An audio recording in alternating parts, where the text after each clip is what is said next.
이승만 대통령이 부담을 느낄 수밖에 없었겠다. 이승만 정부가 1948년 4.3 사건 때 얼마나 많은 사람을 희생시켰냐. 4.3 사건.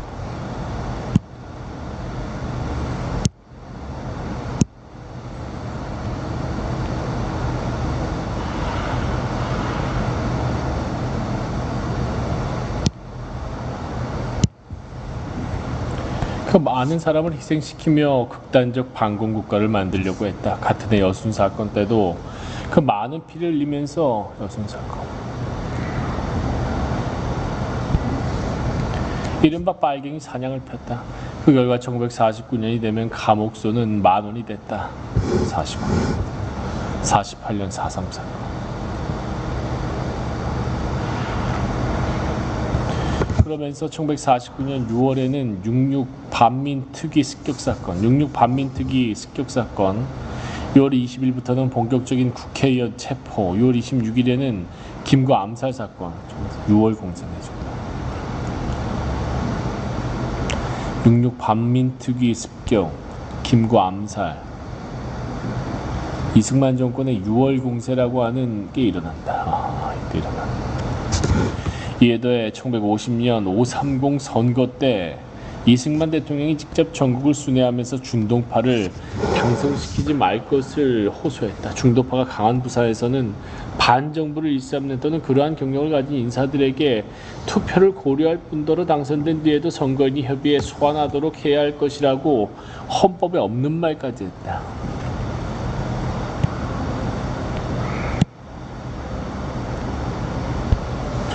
5.30 선거에서는 최초의 선거 바람이 서울, 경기와 부산 지역에서 중도파나 남북 협상 참여 세력을 중심으로 불었다. 정부가 북로당 남반부 정치위원회 사건, 일명 성시백 간첩 사건이라는 대형 사건을 터뜨리고 마치 중도파가 이 사건에 연루된 것처럼 엄청나게 발표해 대대적으로 보도되고 그랬는데도 중도파가 약진했다. 북로당 남반부 정치위원회 사건, 이게 성시백 사건이야.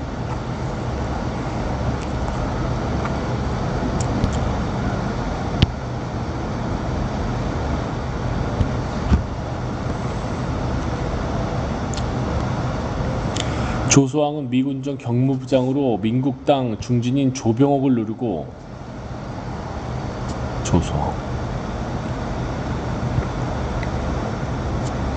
조병옥 민국당 중진인 조병옥을 누르고 전국 1위로. 조소왕이 중도파라는 거야. 미군정 경무부장인데. 부산에서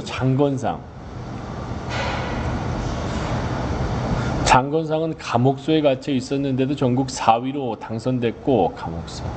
안재영, 원세훈, 윤기섭, 여훈용, 조시원, 김칠성 그리고 조봉암도 당선되어 이승만 정부를 경악했다. 그와 달리 한민당의 후신인 민국당과 이승만 추종 세력인 국민당은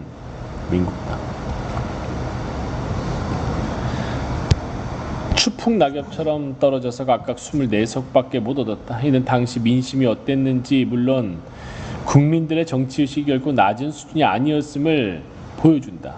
유권자들은 독립운동, 통일운동에 헌신한 분들에 대해 감사와 존경의 마음을 지니고 있었다.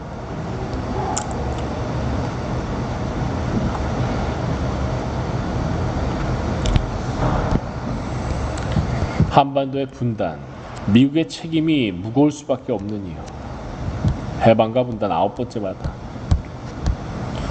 38선이 어떻게 그어졌는지에 대해서도 의견이 엇갈린다. 이 미국 대위, 두 대위가 그었는데 45년에 그은 거잖아. 이거는 벌써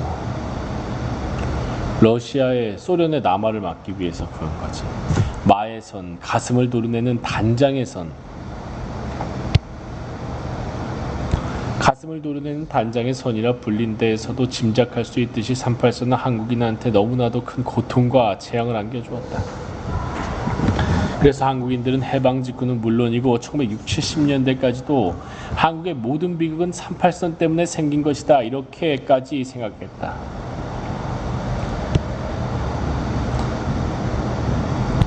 그래서 38선을 그은 사람은 나쁜 사람이라는 생각을 많이 하게 됐다. 그런데 이 문제와 관련해 오랫동안 영향을 끼친 주장이 있다. 얼토당토 않은 주장이었는데도 아주 오랫동안 강력하게 한국인에게 영향을 끼친 주장이다. 어떤 주장인가? 얼토당토않은 큰 영향을 끼친 주장이 도대체 뭐야? 뭐냐면 이승만이 해방 직후에 강조했던 건데 1945년 2월 4일부터 11일까지 열린 얄타 비밀회담에서 38선이 그어졌다는 주장이다. 얄타 회담에서. 이게 뻥이구만. 얄타 회담에서 38선이 그어졌다. 38선은 얄타 회담이 아니고 해방 직전에 그어졌을 것 같은데. 제1차 미소공의 회담이 1946년 3월 20일 열리기 바로 전에도 동아일보 등의 대문짝만하게 얄타 비밀회담 때 동아일보가 문제네. 모스크바 삼상회의 때도 개뻥치고 얄타 비밀회담 때 한반도가 분할됐다면서 그 책임이 소련에 있다는 것을 시사하는 기사가 나오기도 했다. 소련에 있다. 책임이 얄타 비밀회담. 소련한테 떠넘기려고 그랬구만.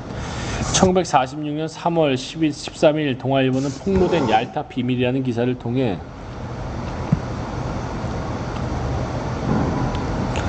얄타 회담에서 소련이 한반도 전체를 요구했으나 미국은 한반도 북부 지역만 주기로 했고 그 때문에 미국이 38선 문제에 대해 애매한 모습을 보이고 있다고 엉터리 주장을 했다.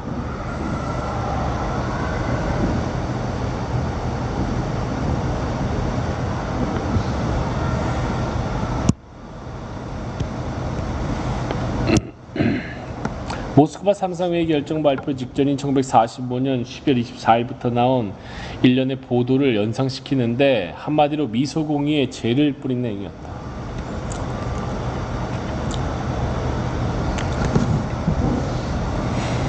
이게 1940년대뿐 아니라 50년대에도 정설처럼 먹혀들었다.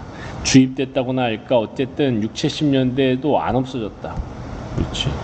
38선은 미국이 1945년 8월 11일 38선 경계로 미국과 소련 양군이 점령하는 방식이 좋겠다는 의견을 제시하면서 생겨났다. 그렇지. 그게 미군 두 대위에 의해서 생겨난 건데. 바로 해방 직전이지. 소련의 남하를 막으려고. 미국이 그은 거지, 미국이. 왜냐면 그때 루즈벨트가 먼저 약속을 했고 소련한테 일본을 맡기기로. 근데 해리 트루먼은 소련한테 너무 반공주의자니까 선두를 뺏길까봐 원자폭탄으로 그냥 때려버렸고 그래서 빨리 내려오는 소련을 막기 위해 38선을 그어버린 거죠. 1980년대 이후 많은 사실이 밝혀지면서 말도 아닌 게 됐다. 해방 직후 한 기자가 얄타 비밀회담에서 그런 협정이 있었다는 주장을 어디서 들었는가 하고 이승만에게 물어봤다. 근거가 없겠지 당연히.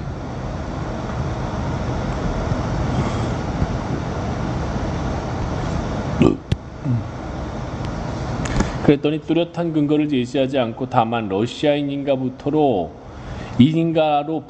그런 얘기를 들었다고 했다. 근거를 제시하지 않은 거다. 1960, 70년대 이후에도 얄타 비밀협정에 의해서 소련이 그었다고 그랬지만 하지만 미국이 그은 거지. 소련이 그럴 이유가 없지.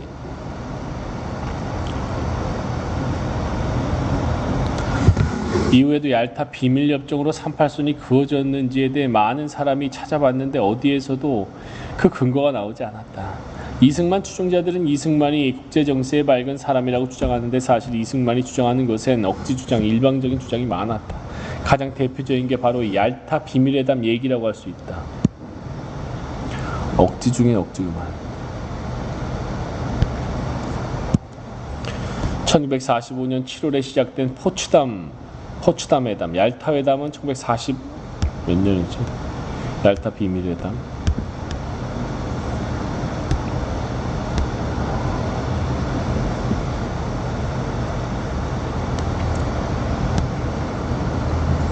(45년 2월이) 얄타 회담이고 45년 2월 45년 7월이 포츠담 회담이고 1945년 7월에 시작된 포츠담 회담에서 38선이 결정됐다는 견해도 있다. 얄타냐 포츠담이냐. 하지만 1945년 8월 11일 날 꺼진 거지. 1945년 포츠담 회담에 참여한 클레멘트 애틀리 영국 수상, 해리 트루먼 미국 대통령, 이미 루즈벨트는 죽었고, 이오시프 스탈린 소련 공산당 서기장. 이 회담에서 트루먼과 스탈린은 한국 문제에 대해 침묵으로 일관했다. 왜냐하면 이 문제에 대해서 이미 스탈린은 루즈벨트하고 합의한 바가 있었지. 사실상 한국 문제는 포츠담 회의에서 논의되지 않았다.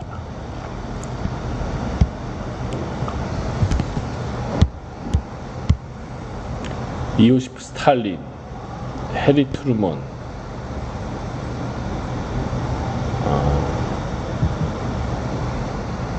애틀리, 처칠이 아니라 애틀리, 해리 트루먼, 이오시프 스탈린.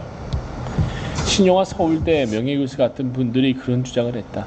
확정할 수 있는 자료는 안 나와도 그걸 시사하는 자료는 나온다는 논리를 펴면서 논문을 쓰고 그랬다. 그러면 지금까지 포츠담 회담과 관련해 그렇게 얘기할 만한 자료가 구체적으로 나온 게 있나? 아무도 발견해내지 못했다.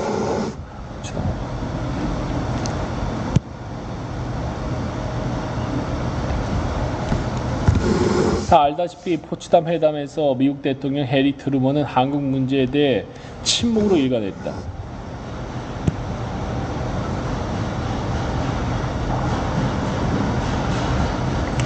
이미 루즈벨트랑 이오시프 스탈린이 끝낸 문제니까. 그렇게 한 가장 중요한 원인은 회담 중간에 미국에서 핵실험 성공이라는 보고를 받은 것이다.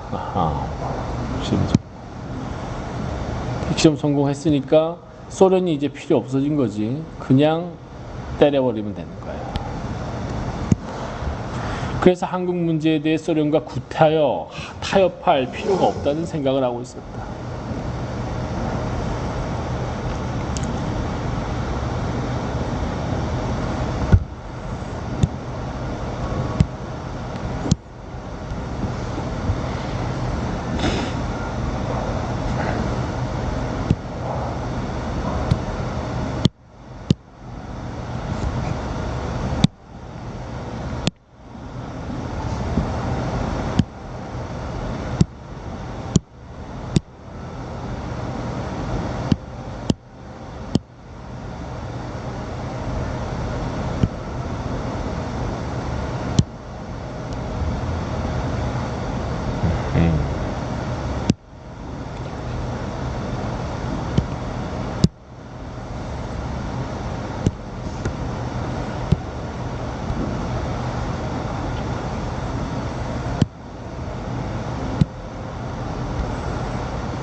이오시프 스탈린도 그 회담에서 한국 문제를 먼저 꺼내려고 하지 않았다.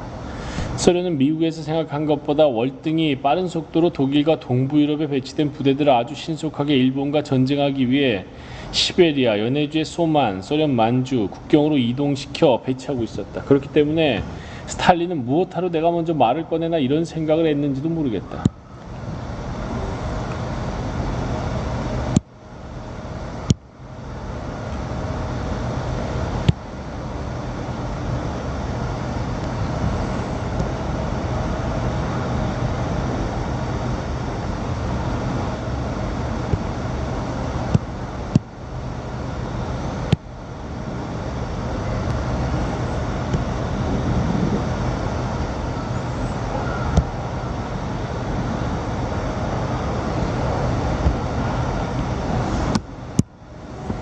그렇기 때문에 스탈린은 무엇하러 내가 먼저 말을 꺼내나 이런 생각을 했는지도 모르겠다.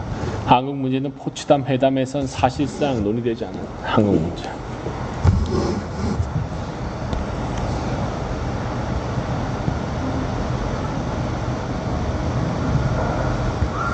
카이로 선언이 있었던 것을 반복하는 정도로 한국 문제를 처리하고 넘어간 것이다. 카이로 선언.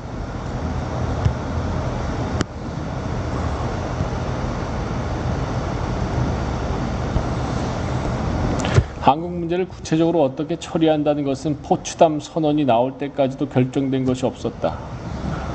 포츠담 선언.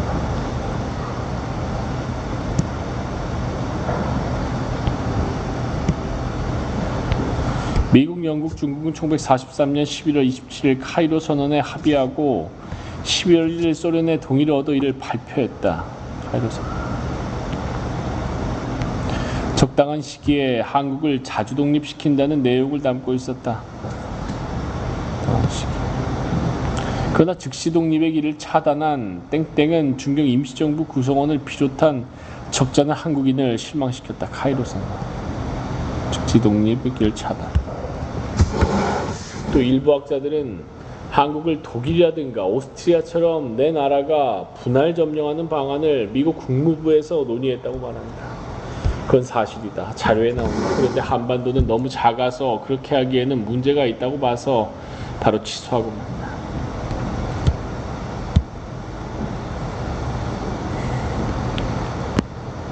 (38선) 그은 미국, 스탈린은 왜 침묵했나? 이미 만족하고 있었으니까, 동유럽에서 자기의 위치를 만족하고 있었기 때문에 비록 자기가 더 빠른 속도로 남하하고 있었고 미국이 먼저 핵폭탄으로 선수를 쳤지만 이미 만족하고 있었기 때문에 세계 냉전 구도를 깨고 싶지 않았던 거지. 38선은 어떻게 탄생했나? 38선을 어떻게 그었는지 딘 러스크 회고록을 비롯한 여러 자료에 그대로 나옵니다.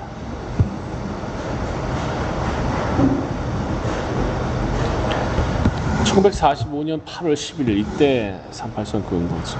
미군 장교에 의해서 미국의 러스크 대령하고 찰스 본스틸 대령, 그렇지. 러스크 대령과 찰스 본스틸 대령, 이 두 사람이에요.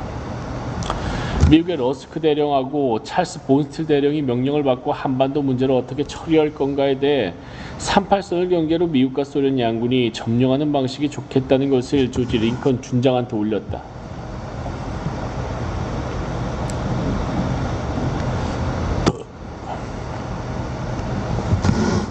링컨 준장이 미국 육군성 장관에게 보고했고 육군성 장관에게서 그걸 받은 미국 국무장관, 그걸 받은 국무장관이 일반 명령 제1호 초안으로 대통령에게 그걸 올린 거다. 트루먼 대통령이 그걸 일반 명령 제1호로 확정하고 나서 한 분은 스탈린에게 보내고 한 분은 메가더 사령부에 보내게 된다.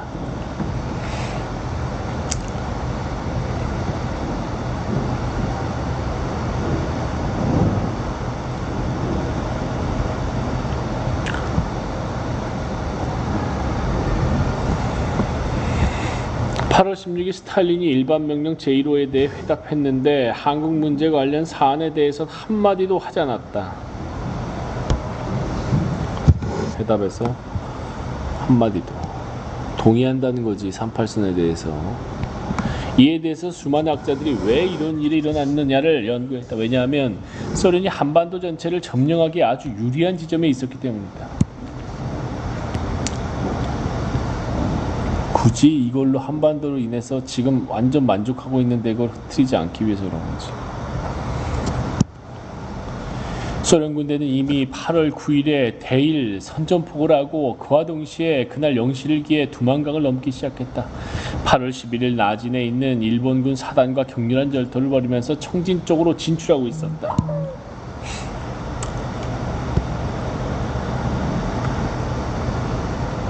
(8월 9일에) 그리고 8월 11일에 미국 본스틸 대령에 의해서 38선이 그어졌고,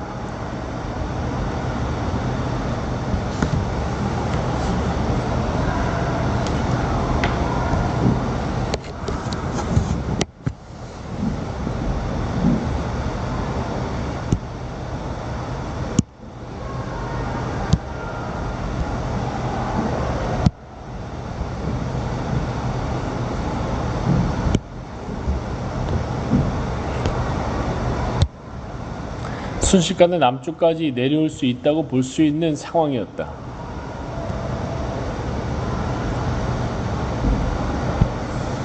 그런데 스탈린은 왜 아무 말도 하지 않았을까에 대해 많은 학자들이 의문을 품었다. 한반도를 다 먹을 수 있었는데 왜 스탈린은 멈췄냐. 굳이 이런 짓을 해서 미국의 심리를 불편하게 해서 일을 그리치고 싶지 않았기 때문이야. 왜 그랬나. 세 가지 설이 있다. 하나는 일본을 점령하는데 소련이 개입하려고 했다는 것이다. 개입하려면 쭉 내려와야지. 왜 멈춰? 미국 등과 함께 독일, 오스트리아를 점령한 것처럼 홋카이도 등을 여긴 우리가 점령하겠다고 하려 했다는 주장이다. 미국은 이걸 용납할 생각이 조금도 없었다. 또 하나는 스탈린은 만주를 중시했다는 것이다.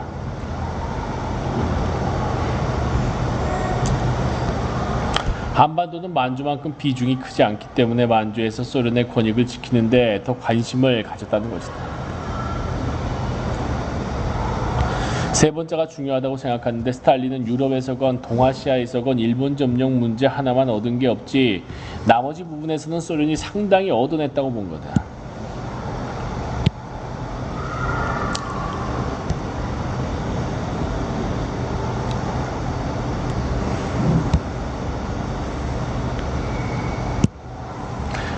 문제를 가지고 공연히 문제를 일으키고 싶지 않았기 때문에 한반도 문제를 그렇게 넘어간 것 아니겠냐는 주장이다. 상당히 설득력 있는 주장이라고 본다. 나도 여기에 동의해. 나도 이 주장에 동의하는 거지.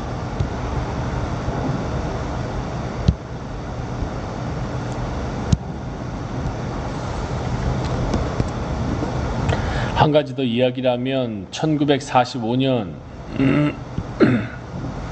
미국 진주 직후는 말할 것도 없고 1970년대까지 미군이 한반도에 들어온 것은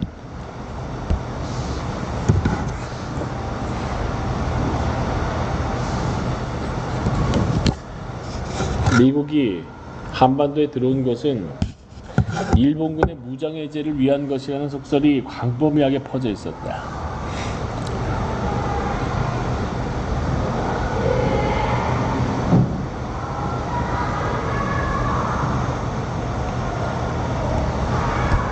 물론 그건 미군 제24군단을 이끈 하지 사령관이 그렇게 설명했기 때문에도 그런 거다. 미국 정부도 그렇게 설명했다. 그러나 커밍스가 한국전쟁의 기원 일본에서 명료하게 지적했듯이 그럴 거라면 소련 측의 한반도 점령을 다 맡겨도 되고, 그렇지, 일본군 해제를 위해서라면 소련군한테 다 맡겨도 되는 거 아니야.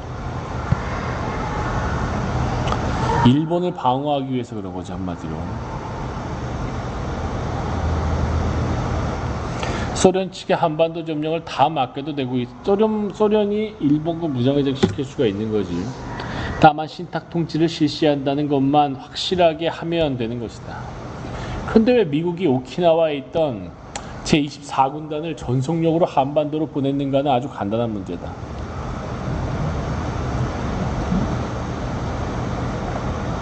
일본을 보호해야지. 점령만이 국가 이익을 실현하는 데 가장 확실한 방법이다.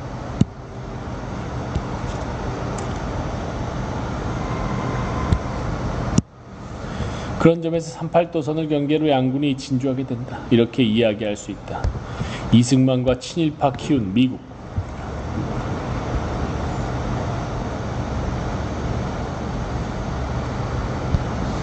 분단 책임 크다. 미국과 소련 모두 한반도 분단의 적자는 책임이 있지만 어느 쪽이 더 큰 책임이 있는지에 대해서는 의견이 엇갈린다. 해방 직후부터 미국의 전통주의적 주장은 소련에 많은 책임을 돌리는 것이었다. 그러나 한반도에 사는 사람들은 분단된 이래 계속해서 미국과 소련 두 강대국의 이해관계 때문에 한반도가 분할된 것이다. 그러면서 두 나라의 책임을 돌리는 경우가 많았다. 미국이 더 책임이 큰 거지.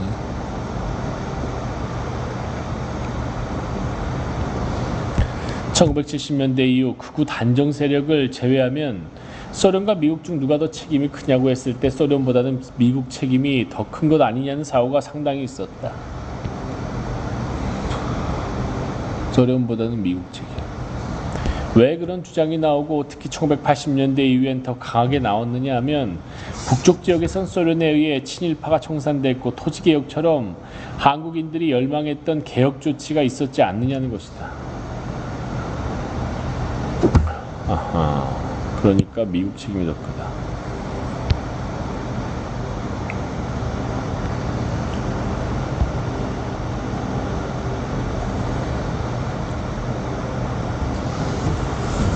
쪽에서 얘기 일어났는데, 그렇죠.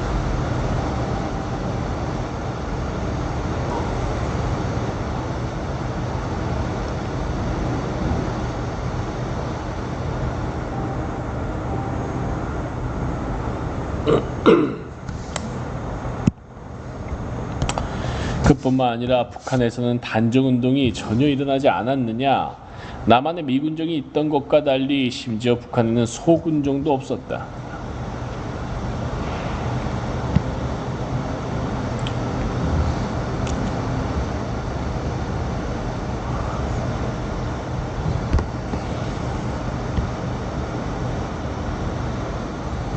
간접 통치만 있었을 뿐이다. 이렇게 주장하는 학자가 나오고 그랬다. 그것에 비해 미국 측에는 분단과 관련해 너무나도 큰 문제가 있었다는 것이다.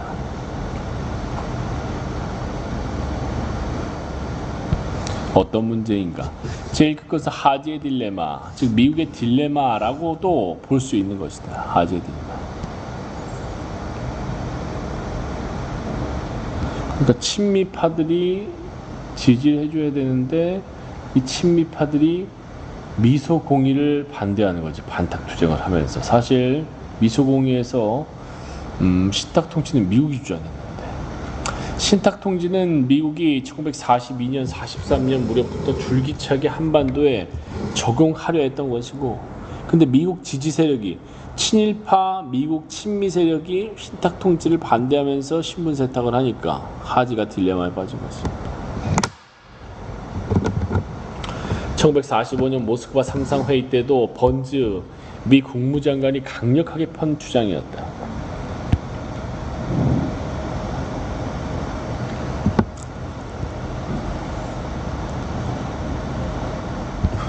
그런데 바로 이 신탁통치 문제가 남한에서 국론을 양분하는 데 굉장한 역할을 했다.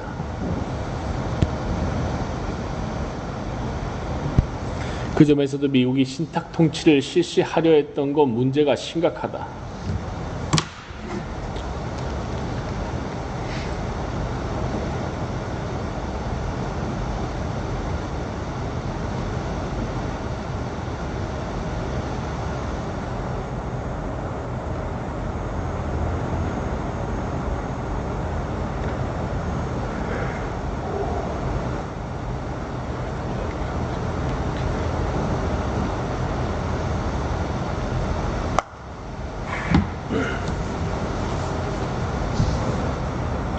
그 점에서도 미국이 신탁통치를 실시하려 했던 건 문제가 심각하다.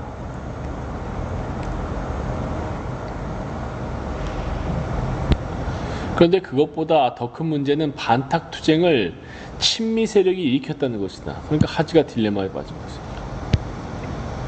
신탁통치를 미국이 주장했는데 반탁투쟁을 친일파 세력들이 한 거지. 신분 세탁이 되니까. 미국이 신탁통치를 하자고 주장했는데 친미 세력은 1945년 연말, 46년 연초에 반탁투쟁을 일으키며 일시적으로 전국의 헤게모니를 장악하고 그 과정에서 친일파는 신분을 세탁해서 애국자로 둔갑했다.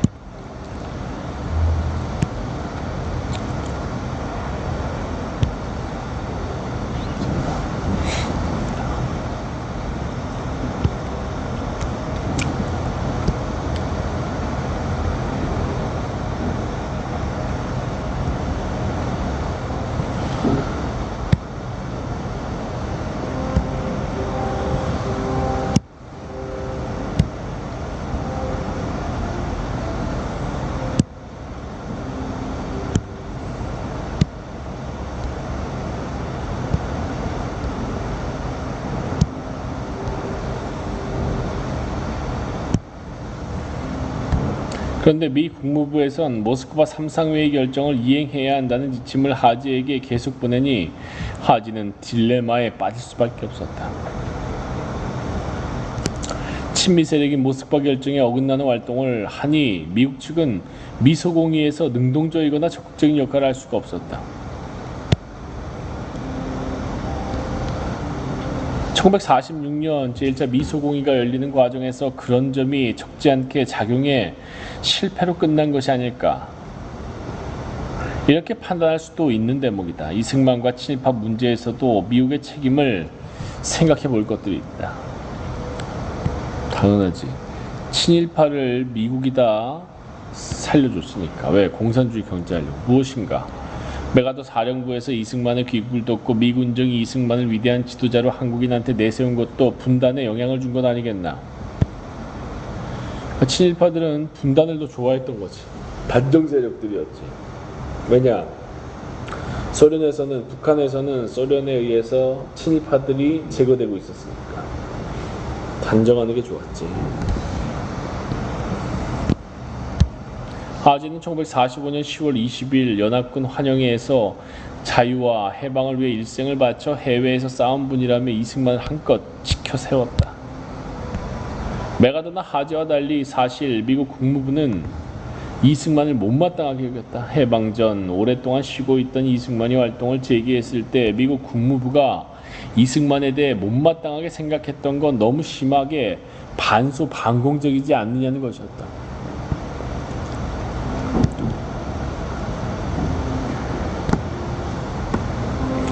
당시 미국 국무부는 미국이 추축국에 맞서 소련과 협력해야 하는 위치에 있다고 봤고,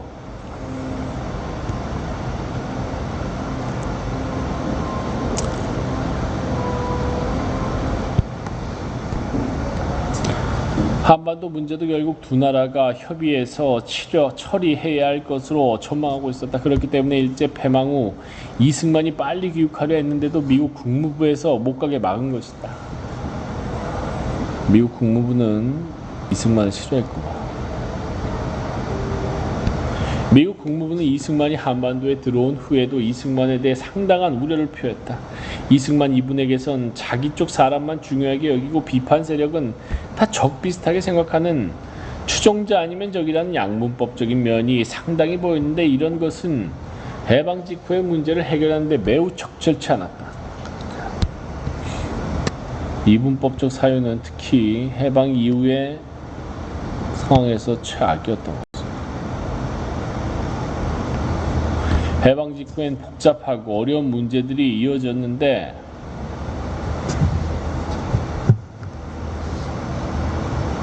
해방 직후엔 복잡하고 어려운 문제들이 이어졌는데 미국이 그런 이승만을 내세워 남한 정치의 주도권을 장악하고 이승만을 통해 한국 문제를 풀어가려고 처음 생각했던 것은 상당히 큰 잘못이 아니냐는 주장이 또 있는 거다. 그것 못지않게 미군정이 친일파를 등용하고 키운 것도 분단으로 가게 하는 큰 문제를 불러올 수밖에 없었다. 친일파는 당연히 단정 세력이지요.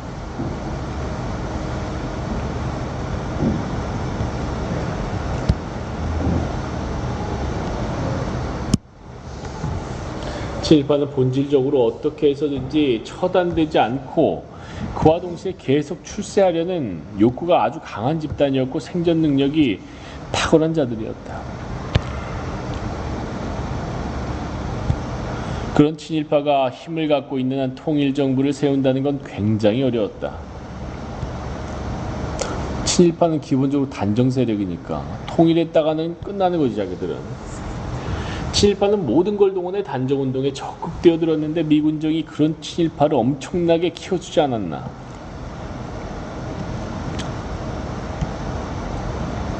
모든 걸 동원해 단정운동. 그런데 난 소련도 분단 책임을 면할 수 없다고 생각한다.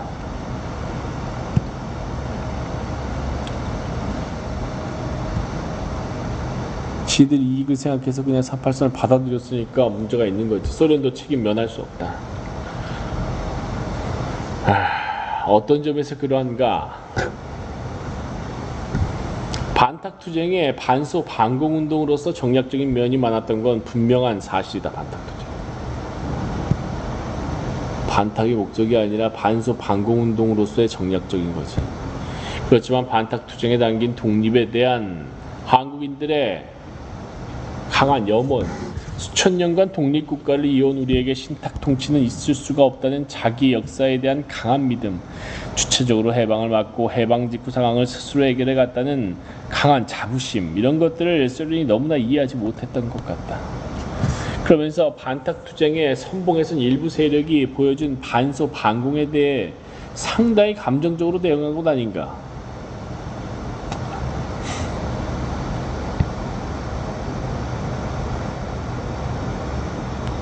난 그런 점이 분명히 있다고 본다. 그리고 제1차 미소공이 실패 이후 김규식과 여운형이 좌우 압작 운동을 하게 되었는데, 이때 여운형이 직접 북한에 가서 소련군 대표들과 얘기한 것도 자료에 나오지 않나. 소련 측이 아주 냉담한 반응을 보인다. 제일 큰 이유는 미국 정부와 미군정이 좌우 합작을 지원한다는 것이었다. 하지만 한반도에 통일 정부를 세우려면 좌우 합작의 길밖에 없는 건 누가 봐도 확실한 것 아닌가. 그렇다면 아무리 미국과 미군정이 지원하더라도 소련은 소련대로 자기 세력을 키우면서 지원하면 되는 건데 소련이 합작에 냉담한 반응을 보인 것도 문제다. 물론 미국과 소련 모두 점령 지역에서 자국의 이익을 실현하려 했다는 건 기본적인 것이다. 북한의 통일 논리 왜 전면전으로 갈 수밖에 없었나. 해방과 분단 16번째 10번째 마당.